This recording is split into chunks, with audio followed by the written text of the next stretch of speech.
So if it's one thing that you can say Marines do better than anything else is that we safeguard what it means to be a Marine. The title Marine transcends any physical uniform item, any decoration that you can. Being a Marine is to be a part of something that only a select few Americans have ever had the privilege of being able to say that they're a part of. And to bear the honors and glories of the past, one must also bear its mind. Ready? No, I am ready to, sir. All right, here we are, episode 2 of Tavern Talk. Roy, how you doing, brother? Here I couldn't be better. Well, I mean, look, we're sitting here in the Teufelhunden Tavern, which is the predecessor to the Bellawood Tavern, having a nice cigar. And what are we drinking tonight? Because if you're drinking or smoking a good cigar, you have to have a really good bottle of port. So yeah, well, this is it. This is a little aggressive, but talk about port wine. This is up there too. What's the percentage? It is. So I mean, this is a 20% port. It's a Dow vintage. So the vintage ports they only make about 3 or 4 a decade, and this is the 2007, which was absolute blockbuster year, probably a 97, 98 point port, and just goes absolutely perfect with these nice cigars that we're smoking. For the uninitiated, that means this is the stuff you need to worry about. This is the stuff that'll get you by the ass if you're not worried. Well, worthy of the conversation we're about ready to have, and that is our ancestral homeland of Bellawoods, France. So let's kind of back up a little bit and talk about... At least of one of our monikers, correct, yes. Absolutely. Let's talk about what led up to the Battle of Bellawoods. Now, why don't you give a little history on the Marine Corps, Roy, of what happened from basically 1775 up until the late 1800s? So there was a day in the year of our Lord, 1775, November 10th. That was the day that our Marine Corps was born. 1775, November 10th. Within about a year, the Revolutionary War ended. Coincidence? I think not. After that, we had a little bit of an identity crisis between the expanse and the contraction of the war budget. The Marine Corps worked some odd jobs. We did some odd jobs, Zach. I mean, look, let's call a spade here. We were the alcoholic brutes of the U.S. Navy. You know, we started in Tun Tavern. A guy named Samuel Nichols was the proprietor of Tun Tavern. He got a bunch of really drunk guys together, and he had them sign this piece of paper that basically made them enlist in the U.S. Navy as part of the U.S. Marine Corps to basically be sharpshooters and the thugs, if you will. For about a century, we were the fat girl that would always answer the phone when you called, no matter what.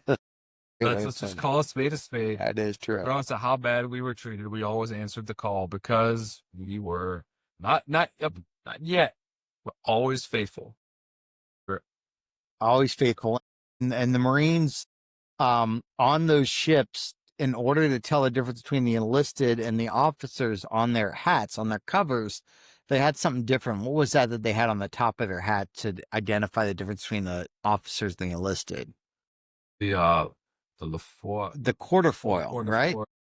You should know this, Captain. You have it on your freaking cover every time. I'm the corporal. You can say it, but can you spell it? I can spell it. I can't even. All right, well, there we go. That's why we need each other. But the quarterfoil, and it's interesting because right above me is a couple of Marine Corps covers. Actually, I'm going to open this up real quick and show you a quarterfoil from 1900s, probably in the late 1800s. This is an officer cover. And if you look on the top of it, why don't you go ahead and show the camera what the top of that is? It is the quarterfoil. And that quarterfoil differentiates the difference between this one here that is an enlisted Marine that has nothing because, again, I'm enlisted, he's officer. And we can see here. So this goes all the way back. These are actual covers that were probably worn by Marines over in France during that time period. These covers were in use sometime between the late 1800s and the early 2000s. It's funny because the heads back in those days were a little smaller than they are now. So you can see they don't fit on perfectly. Standards are a little bit more strictly appeared. That's right. But what's interesting about this Captain, is that tradition that we just talked about that goes all the way back to the very, very beginning of our Marine Corps is still in use today. One thing that makes the Marine Corps so unique to other branches is the way we hold on to our traditions. Well, quite a few people in the War Department will say, if it ain't broke, fix it till it is. We're not much different, but there are certain things, anything unique to our identity, that's ours. That is ours. All right, so we got Tun Tavern, we got the Revolutionary War. We get done whooping those English, sending them back, and then all of a sudden they decide to come back for round two of the War of 1812. Well, fun fact, a lot of Americans came on our history infrastructure for doing this, but a lot of people don't know that the War of 1812, when the Redcoats came back and they burned Washington, a lot of people don't know that we declared war on Britain. I did not know that. Oh, part. You did not know that? No, I did. We declared war on Britain in 1812. Well, it's interesting because the British literally burned all of Washington, D.C. Well, we had good reasons. So impressment was going on, which, for those who don't know, was the British practice of kidnapping American men and forcing them into indentured labor into the British Navy. Interesting. And that was a completely intolerable act. That the verbiage is familiar from the previous war, an intolerable act that we saw. And so we declared war with the most ghetto Navy, if you can call it that. Imagine. It was held together with duct tape and bubble gum, MacGyver style. 17th century MacGyver bubble gum. And it's just, but there's only one flag on the moon. That's right. It's the old Stars and Stripes. So the British literally burned everything down. But we fought a battle of New Bladensburg, that the Marines fought against the British. And even though we may not have been victorious, we fought so bravely that when the English were putting the torch to D.C., including the White House, there was one building they decided not to burn down. What was that one building they decided not to burn down? Well, he wore a quatrefoil, and it was the Commandant of the Marine Corps, his home. That's right. It's at 8th and I Barracks. That building still stands today. And out of respect to the Marine Corps and the valor that they fought in New Bladensburg, they did not burn that down. So that is, I believe, the oldest building in Washington, D.C., even predating the White House.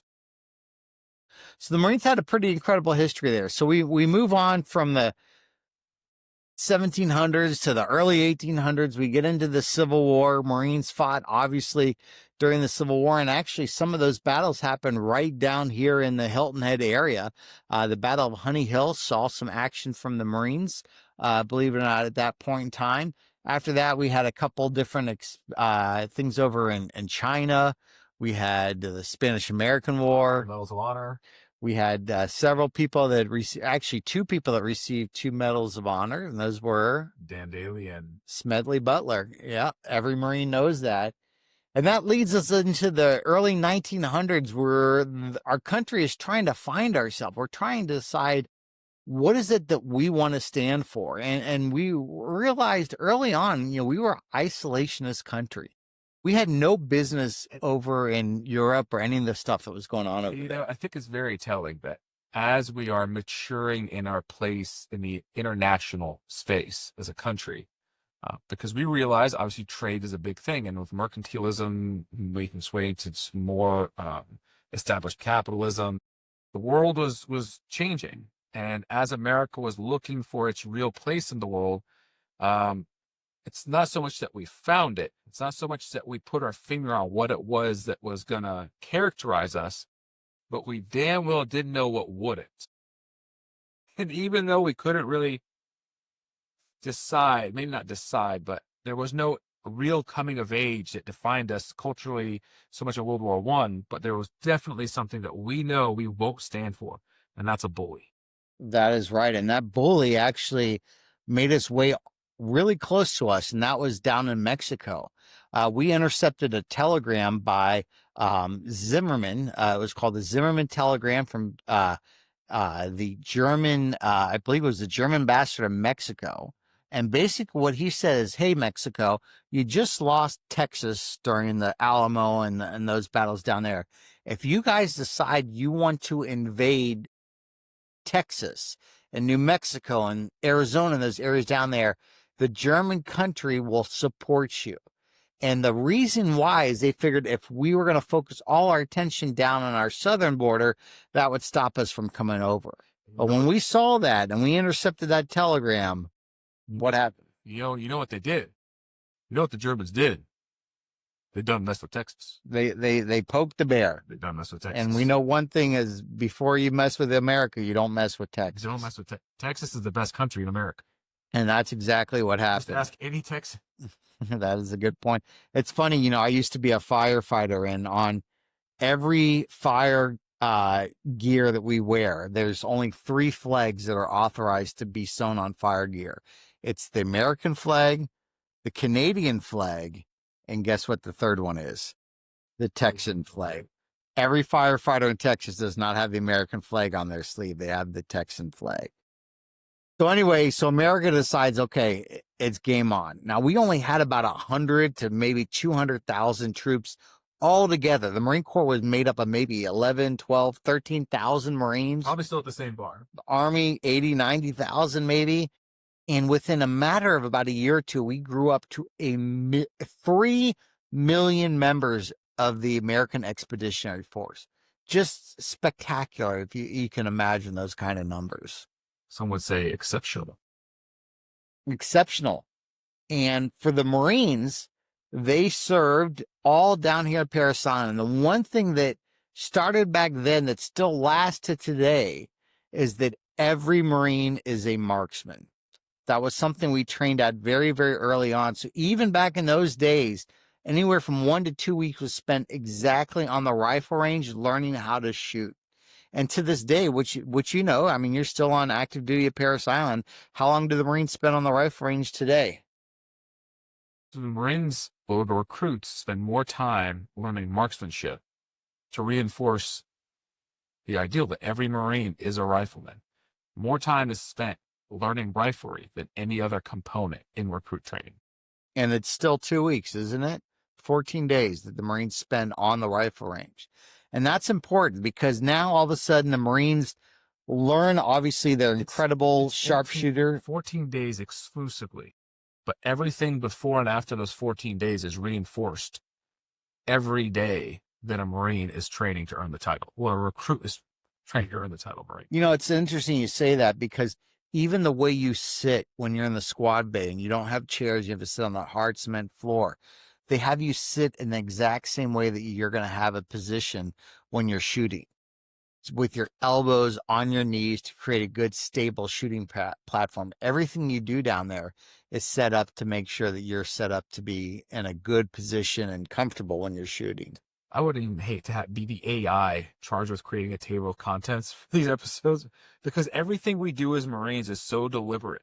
Everything that you can't avoid going down a rabbit hole with every word of every sentence. Well, let's pull that string a little bit more because I think it's very significant. The Marines get on the 3 ships. They go up to Quantico. They learn how to fight in the trenches. They learned bayonet. They learned a lot of more hand-in-hand combat. They learned, obviously, really getting their marksmanship down. They end up getting over to France. They go down the Paris-Metz road to a little town called Belleau. The 3rd Infantry Division had just pushed the Germans off of the Marne River, which is why the 3rd ID is always called Rock of the Marne, because of what they did. Without the Rock of the Marne, we would not have the Devil Dogs we have today. Were they Hunter or Stewart? They're down Fort Stewart. To our brother in Fort Stewart. Absolutely. So the Marines end up in an area called Bourges. I'm sure I'm pronouncing it wrong. Please don't get upset with me. And they realize that the Germans are embedded in the woods, but it's not just the German army. It's the shock troop. It's their special forces of the German army. And they had some special hardware that we never really encountered before in anger.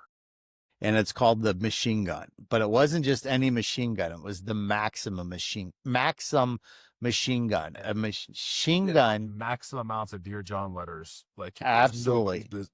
But it was water cooled.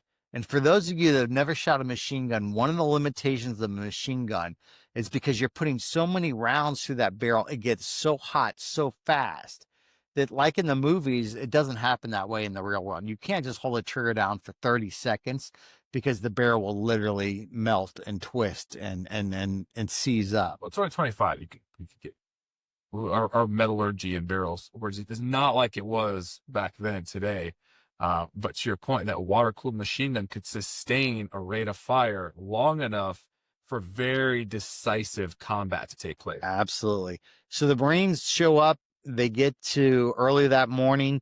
They get to the edge of the wheat field. And at this point in time, we always fight the last war. We don't all fight the current war. We fight the last war. And the last war before World War I was really the Civil War. And at that point in time, the way that you fought war was in waves. You literally would send a platoon of infantry forward and then send another wave after them and another wave after them. And if you think about a way to defend that is, you know where the next wave is going to come from. You know exactly where that sector of fire is. They're not bounding. They're not going back and forth. And that's what happened in Belleau Woods is the first wave came up. They start working through the wheat field. And what happened? Well, the Marines learned a lesson learned in blood. A lesson learned in blood. We lost more Marines in those first couple of hours than we did in the entire history of the Marine Corps combined at that point in time.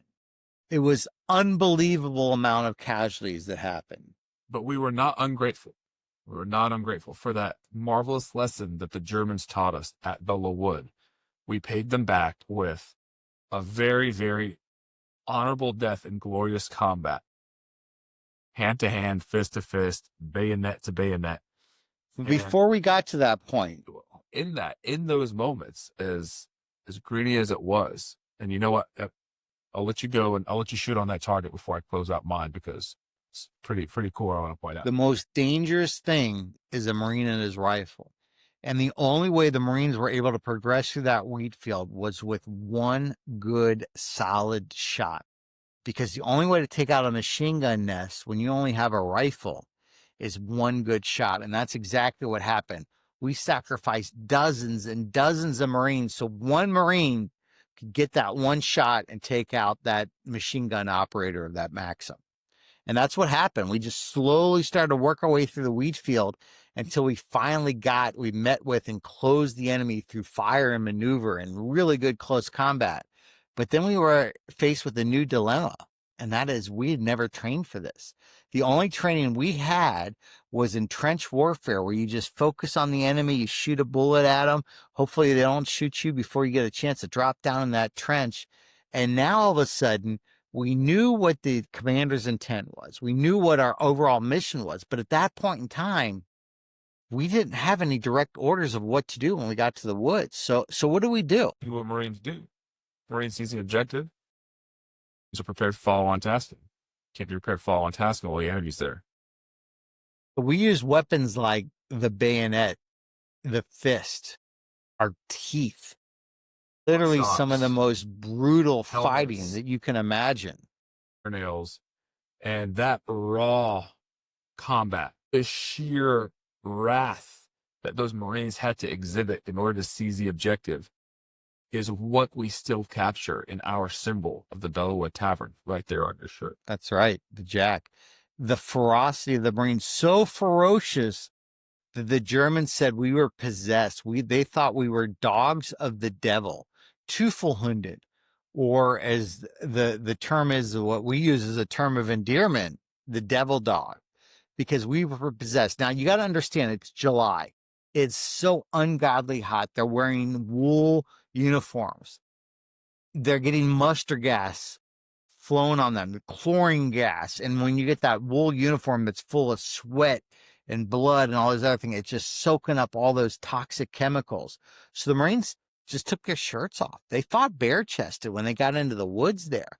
And as they were hooking and jabbing and fighting in the woods, they literally had foam coming out of their mouth. The the adrenaline and the dehydration that the Germans like, oh my gosh, these guys are like possessed. They're like a rabid dog.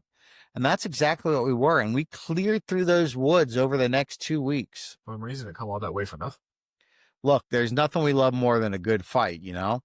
And that's exactly what happened. So when we cleared through Bellow Woods and we finally got the chance to put our mark on history as not just being really strong longshoremen or really good marksmen on the boats, but now we were showing that we were a true infantry force, a ferocious infantry force, a shock troop of an infantry force. That's where we earned the name Devil Dog, a name that we still use today with absolute endearment and an honor of those Marines that went before us. Which leads us to what we're doing next. So talk a little bit about that spirit, Roy, and how we're going to try to capture it at the tavern. So if it's one thing that you can say Marines do better than anything else, is that we safeguard what it means to be a Marine. The title Marine transcends any physical uniform item, any decoration that you can wear. Being a Marine is to be a part of something that only a select few Americans have ever had the privilege of being able to say that they're a part of. And to bear the honors and glories of the past, one must also bear its duties. And for the last 250 years, we've had a great time toasting to our heritage. And one of our favorite monikers is saying born in a bar. And this November 10th, 250 years of Marine Corps history is observed. And despite this rich and illustrious history that we have, great crime is being committed. There's no other organization of people in a profession of arms that cares more about their heritage than Marines. Yet, here we are in a world that's very, very accommodating to military culture, military apparel, military honoring the military tradition. But we the Marines are the only ones without a dedicated space. You know, you can, and I love it, and I do love coffee, and I'll find myself in one of the many awesome Black Rifle coffee establishments out there. If you haven't tried Black Rifle coffee, shamelessly, they do have a pumpkin spice out right now. You should try it. It's freaking delicious. And they're located not too far from us here in Savannah, Georgia, too. Yeah, it's fantastic, it's phenomenal. Then there's also Nine Line out there. There's great brands. You have Grunt Style. I mean, you're wearing a Grunt Style shirt right now. You have awesome shit my drill sergeant said. You have Article 15 clothing. All items that I've worn, that I've proudly displayed for years and never even really thought to think. Where's the Marine brand? Where's the Marine brand? But you know, we're always so happy to help because just like that fat chick that always answers the phone, there we are. But then again, you know, we deserve a space. But I think it's something more than that. It's not just a bar for Marines, a tavern for Marines. It's for Americans. It's for patriots. And one of the things Marines love to do is talk about the fact they're a Marine. And what we're really hoping that we can capture with the Bellawood Tavern is to be able to share all that incredible rich history. We have a very sacred opportunity to welcome close to 100,000 families a year that come down here to welcome the 20,000 new Marines that just received their Eagle Globe and Anchor. Born in a bar, Bellawood Tavern. Yes. Can you get a great drink at the tavern? Absolutely. But we're not providing a restaurant. We're not providing a tavern. We're not providing a bar. We're not capturing anything. People may have tried, but you're not going to capture anything that it means to be a Marine. What we are doing with Bellawood Tavern is we are providing a platform. We are providing a platform for all Marines of all walks of life, anybody who has or has not earned the title. I've never been a U.S. Army soldier, but I happily will partake in any of the great brands that they have. This is a platform for any and all human beings who appreciate what it is that the Marine Corps has forged and accomplished in the entirety of our existence. Here is a platform and a space where we can come together and appreciate that beautiful, wonderful, rich history and all that is provided for, and we can raise a glass together. And I think one of the most important things that we're going to address at the Bellwood Tavern is not just that new Marine that just graduated, but their family, and to let their family get a little taste of what they experienced. So where you've got at the Bellwood Tavern, you're going to have an active duty drill instructor that maybe train that Marine next to a Marine veteran, next to maybe a Vietnam Marine veteran, that all are going to be able to welcome into this family. We put the fun in dysfunctional. I'm not going to lie about it. We're a little bit of a crazy family, but it's still a family nonetheless, and be able to share with them. And in the tavern, you're going to have all these incredible symbolisms and artifacts, and it's going to be a living museum where anybody can find somebody and show them what makes the Marines the Marines. And more than just the Marines, what makes America the way that we are today. So it's such an exceptional country. So with that, I think that's going to wrap up our episode 2. Looking forward to seeing all of you at the Bellwood Tavern. We have a very special groundbreaking ceremony that's going to be happening when? If you could only guess, let's say the 9th of October. Yeah, we're almost a month away. So I wonder when this groundbreaking ceremony is going to be. 10 November 2025, 250 years after our birth year. Meet us there, 7 Marina Boulevard. We'll look forward to seeing you soon. Hoorah, Semper Fi.